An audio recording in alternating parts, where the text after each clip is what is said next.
एक छोटे से गांव में राधा नाम की एक गरीब लड़की रहती थी।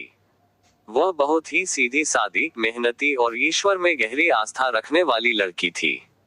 उसके माता पिता बहुत ही निर्धन थे और जैसे तैसे खेतों में मजदूरी करके दो वक्त की रोटी जुटाते थे। राधा को बचपन से ही भगवान शिव के प्रति अगाध भक्ति थी। हर सोमवार वह व्रत रखती और गांव के एक छोटे से शिव मंदिर में जाकर पूजा करती थी।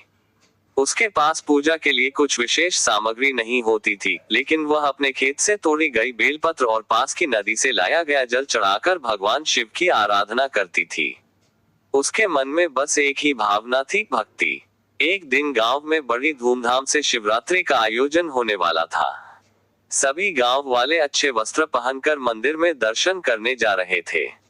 राधा के पास न तो नए कपड़े थे, न ही पूजा के लिए कुछ विशेष सामग्री, लेकिन उसकी श्रद्धा में कोई कमी नहीं थी।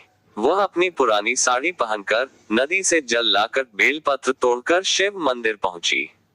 मंदिर में सबकी नजरें उस पर पड़ी। लोग उसकी फटी साड़ी और साधारण पूजा की थाली को देखकर हंसने लगे। कुछ लोगों ने तो उसे मंदिर से बाहर जाने के लिए भी कहा, लेकिन पुजारी जी ने उसे रोक दिया और कहा, भक्ति का मूल्य धन या वस्त्रों से नहीं, मन की पवित्रता से होता है।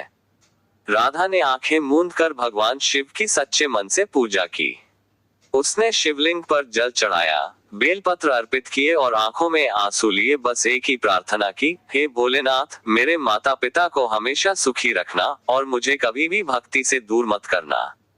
कहा जाता है कि उसी रात भगवान शिव ने मंदिर के पुजारी को स्वप्न में दर्शन दिए और कहा, राधा जैसी भक्त को अपमानित करने वाले लोग मेरी सच्ची भक्ति को नहीं समझ सकते। उसकी पूजा ने मुझे प्रसन्न किया है। अगली सुबह जब पुजारी ने यह बात सबको बताई तो सभी लोग चकित रह गए। गांव वालों ने राधा से क्षमा मांगी और उसे सम्मान के साथ मंदिर की मुख्य पूजा में सम्मिलित किया। कुछ ही समय बाद राधा को एक शहर में नौकरी का अवसर मिला, जिससे वह अपने माता पिता की मदद करने लगी। उसकी सच्ची भक्ति ने न केवल उसे ईश्वर के आशीर्वाद से नवाजा, बल्कि समाज में भी उसका स्थान ऊंचा कर दिया। सीख, इस कहानी से हमें ये सीखने को मिलता है कि सच्ची भक्ति में न तो धन का महत्व होता है, न ही बाहरी दिखावे का। ईश्वर को केवल एक निर्मल हृदय चाहिए, जो सच्चाई, श्रद्धा और समर्पण से भरा हो।